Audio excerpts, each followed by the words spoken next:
할렐루야. 사랑하는 제1의 가족 여러분 반갑습니다. 오늘 하루도 하나님의 말씀만 따라가시는 복된 날 되시기를 간절히 소망합니다. 오늘 우리에게 주신 하나님 말씀은 구약성경 전도서 5장 10절에서 13절의 말씀입니다. 은을 사랑하는 자는 은으로 만족하지 못하고 풍요를 사랑하는 자는 소득으로 만족하지 아니하나니 이것도 헛되도다. 재산이 많아지면 먹는 자들도 많아지나니 그 소유주들은 눈으로 보는 것 외에 무엇이 유익하랴. 노동자는 먹는 것이 많든지 적든지 잠을 달게 자거니와 부자는 그 부요함 때문에 자지 못하느니라. 내가 해 아래에서 큰 패단되는 일이 있는 것을 보았나니 곧 소유주가 재물을 자기에게 해가 되도록 소유하는 것이라. 아멘. 여러분들 황금 알을 낳는 거위라는 이솝 우화를 잘 아실 겁니다. 농부가 밭에 가서 일을 하고 돌아오니까 웬 거위 한 마리가 집안에 들어오게 되었지요. 그 거위를 잡아서 기뻐하면서 잘 묶어놨습니다.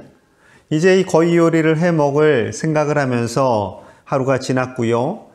그런데 놀라운 것은 다음날 아침에 이 거위가 알을 하나 낳았는데 자세히 보니 정말로 황금알이었습니다.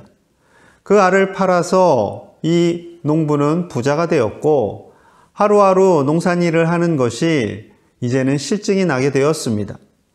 거위의 알만을 간절히 기다리다가 이제는 답답해진 마음에 거위의 뱃속에 많은 알들이 있을 것이라 생각을 하고 거위의 배를 가르게 되지요. 결국 거위는 죽게 되었고 그 뱃속에는 어떠한 알도 있지 않았습니다. 인간의 욕심 그리고 인간의 조급함이 이러한 헛된 결과를 낳는다라는 우화의 내용입니다. 인간의 욕심은 끝이 없지요. 오늘 전도서의 말씀은 한 시대를 정말로 화려하게 살았던 솔로몬이 성령의 감동을 따라서 그 많은 재산을 모으고 사는 것이 얼마나 헛된가라는 것에 대한 말씀을 우리에게 하고 있습니다. 먼저 첫째로 인간은 돈에 대한 만족함이 없습니다. 10절의 말씀입니다. 은을 사랑하는 자는 은으로 만족하지 못하고 풍요를 사랑하는 자는 소득으로 만족하지 아니하나니 이것도 헛되도다. 인간은 은으로, 재물로, 그 넉넉함으로 만족함이 없다라고 말씀합니다. 경제학자들은 말합니다. 어느 정도 소득이 상승하면 만족함이 있다고 합니다. 하지만 그 소득보다 더 증대되는 소득, 재산으로 인해서는 크게 만족감을 갖지 못하고 오히려 그 재물이 우리에게 화가 될 수 있다라고 경제학자들도 말을 합니다. 그렇다면 하나님의 사람이었고 항시대를 정말로 많은 권력과 부를 누렸던 솔로몬 역시 하나님께서 주시는 이 말씀을 통해 우리에게 만족함이 없다라는 것은 분명한 사실로 다가옵니다. 다다익선이라는 말이 있지요. 많으면 많을수록 좋다라는 표현입니다. 그런데 그렇지 않습니다. 많으면 많을수록 그 가치에 대한 기쁨은 떨어지게 되고 감사함도 역시 떨어지게 된다라는 거지요. 또한 둘째로 이 돈의 특성은요, 흘러가야 하는 겁니다. 11절의 말씀이에요. 재산이 많아지면 먹는 자들도 많아지나니 그 소유주들은 눈으로 보는 것 외에 무엇이 유익하랴. 재산이 많아지고 사업에 성공을 하면요, 그것을 흘려보내야 합니다. 그것을 통해서 다른 사람들에게 덕이 되도록 흘려보내야 합니다. 그런데 인간의 마음이요, 그것을 흘려보내고 싶어 하지 않습니다. 그래서 종종 뉴스에 나는 것 중에 하나는 외국인 근로자들이 와서 그들을 고용하고 일을 시킨 다음에 월급을 제대로 주지 않아서 뉴스 기사화되는 것들을 보셨을 겁니다. 인간의 욕심이 줘야 할 돈, 흘려보내야 할 돈을 흘려보내지 않고 웅크리고 있게 되면 그것에 의해 집착하게 되고 선한 일을 하지 않는 결과를 낳게 되는 거죠. 여러분, 요즘 코로나19로 인해서 우리 광양시에서 1인당 20만 원씩 주셨어요. 저희 가정도 받았습니다. 너무나 감사했고요. 11조를 떼고 기쁨으로 사용하고 있습니다. 여러분 이거요, 아깝다고 안 쓰시면 안 됩니다. 쓰셔야 돼요. 왜 나라에서 시에서 이 돈을 주었냐 하면요, 이 돈을 사용해서 어려워진 경제를 활력을 돋고 그 경제에 덕을 보는 많은 사람들이 생기기 위함입니다. 그래서 요즘에는요, 저축만이 미덕이 아닙니다. 스크루지처럼 쌓아놓는다고 미덕이 아니에요. 건강하게 소비를 하는 것, 써야 할 곳에 쓰는 것, 헛된 소비가 아니라 건전한 소비를 하는 것이 오늘날의 미덕입니다. 이렇게 건전하게 소비를 해야 하는 시대가 된 것이지요. 또한 세 번째로 돈에 대한 집착은 평안을 깨버립니다. 12절 말씀이에요. 노동자는 먹는 것이 많든지 적든지 잠을 달게 자거니와 부자는 그 부요함 때문에 자지 못하느니라.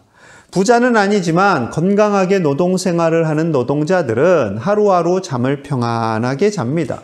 별로 걱정과 염려가 없어요. 하나님께서 때를 따라 주실 것을 신뢰하기 때문에. 부자는 이 부요함 때문에 평안함을 잃게 됩니다. 잠을 제대로 못 자요. 내가 가지고 있는 이거 누가 가져가지는 않을까? 괜히 어떻게 흘러서 새지는 않을까 하는 두려움 때문에 이 부자는 평안함을 잃게 됩니다. 만약에 재벌들 중에 매일매일 평안하게 잠을 자고 즐겁게 인생을 살아가는 분이 있다면 그분 참 대단한 분입니다. 여러분, 우리에게 많다고 해서, 돈이 많고 재물이 많다고 해서 결코 그것이 우리에게 참된 행복을 주지는 않습니다. 그렇다면 이 돈의 기능이 나쁘기만 할까요? 얼마나 우리가 가져야 기쁠까요? 13절 말씀입니다. 내가 해 아래에서 큰 패단되는 일이 있는 것을 보았나니 곧 소유주가 재물을 자기에게 해가 되도록 소유하는 것이라. 큰 패단, 가장 비참한 일이 있는데 그것은 바로 소유해야 할 범위보다 더 많은 것을 가질 때에 비참한 일이 일어난다라는 거지요. 적절하게 나에게 필요한 양은 50이에요. 그런데 이 50보다 100을 갖거나 200을 갖게 되면 그것이 저에게 덕이 되지 못하고 해가 된다라는 거지요. 물론 우리가 돈이 많아서 세계 여행도 한번 멋지게 가고 싶고 백화점 가서 명품도 사고 싶고 좋은 차, 좋은 집도 사고 싶은 마음이 있습니다. 그런데 요즘 인터넷을 보면요, 부자가 아니어도 알뜰하게 세계 일주를 하는 청년들과 부부들의 모습을 봅니다. 그리고 명품, 여러분 우리가 명품 갖고 싶은 분들도 계실 텐데요. 우리 제1의 가족들은 안 그러실 것 같지만 이 명품에 있는 로고를 떼면 정말로 우리가 그것을 가지려고 애를 쓸까요? 보여주고 싶은 마음이 있습니다. 허세지요. 우리 안에 그런 헛된 마음들이 있습니다. 이것은 건강한 소비가 될 수 없겠지요. 여러분, 하나님께서는 우리의 처지를 분명히 아십니다. 그래서 18절에 이렇게 말씀하세요.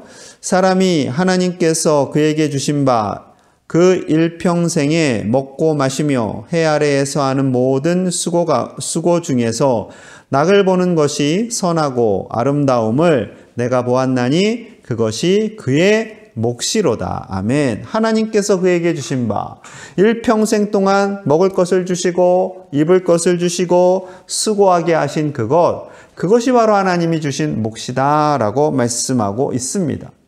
여러분, 너무 많이 가지지 않아도요, 하나님은 우리의 필요를 아시고 때를 따라서 일하게 하시고 몫을 주시는 신실하신 아버지 하나님이신 줄로 믿습니다.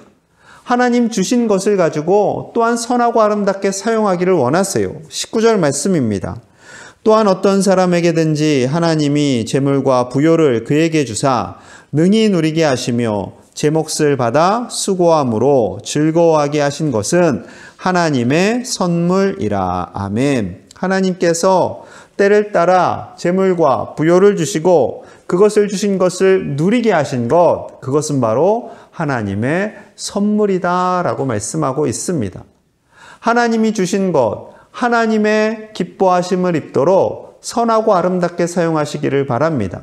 가정을 위해서도 사용하셔야죠. 가족들이 그 소득을 가지고 함께 먹고 함께 즐거움을 누리며 하나님 주신 행복을 누리는 것, 그것이 바로 하나님의 선물인 거지요. 며칠 전에 어린이날이 있었지요. 어린이날에 저희 가족이 나들이를 가려고 계획했습니다. 어디를 갈까 하다가 보성 녹차밭을 다녀왔습니다. 녹차밭도 산책을 하고 거기 또 바닷가가 있지 않습니까? 바닷가도 산책을 하면서 맛있는 점심도 먹었습니다. 낙지볶음도 먹고 녹차 아이스크림도 먹고 오는 길에 핫도그도 먹었습니다. 큰 돈을 들지는 않았지만 그 과정 속에서 아이들끼리 아웅다웅 이야기를 하고 또 함께 산책하고 맛있는 것을 먹는 그 과정이 저희들에게 주신 하나님의 큰 선물이었고 하나님의 기쁨이었습니다. 아이들이 맛있게 먹는 모습을 보며 제가 기뻤고 우리들이 행복한 모습을 보며 하나님께서 기뻐하시겠다라는 생각을 했습니다. 여러분, 우리가 행복하게 사는 데는요, 의외로 큰 돈이 들지 않습니다. 크게 부자가 되지 않아도 하나님 주신 건강, 하나님께서 주신 소득, 하나님께서 주신 가족과 함께 하나님의 선물을 누리며 기뻐하며 감사하며 살아가시는 우리 모든 제1의 가족들이 다 되시기를 간절히 축복합니다. 기도하겠습니다. 하나님 감사합니다. 하나님께서 우리에게 주신 귀한 선물을 가지고 감사하며 기뻐하며 살기를 원합니다. 세상의 헛된 것을 바라보지 않게 하여 주시옵소서. 허탄한 부와 재물에 집착하지 않고 하나님께서 주신 것으로 기뻐하며 즐거워하며 사랑하는 가족들과 행복을 누리며 살게 하여 주시옵소서. 우리 제1의 가족들 건강을 주시기 원합니다. 하나님께서 주신 일터에서 성실하게 일하게 하시고 하나님 주신 것으로 우리의 가족이 행복하게 즐거워하며 하나님의 선물을 누리며 살아갈 수 있도록 종들의 가정과 부모님과 자녀손들을 축복하여 주시옵소서. 오늘 하루도 하나님께서 주시는 행복을 누리며 즐거워하는 복된 날 되기를 간절히 소망하며 예수님 이름 받들어 축복하며 기도하옵나이다. 아멘. 사랑하는 여러분, 오늘 하루도 하나님의 은혜에 날개 아래 거하시고 행복하십시오. 축복합니다.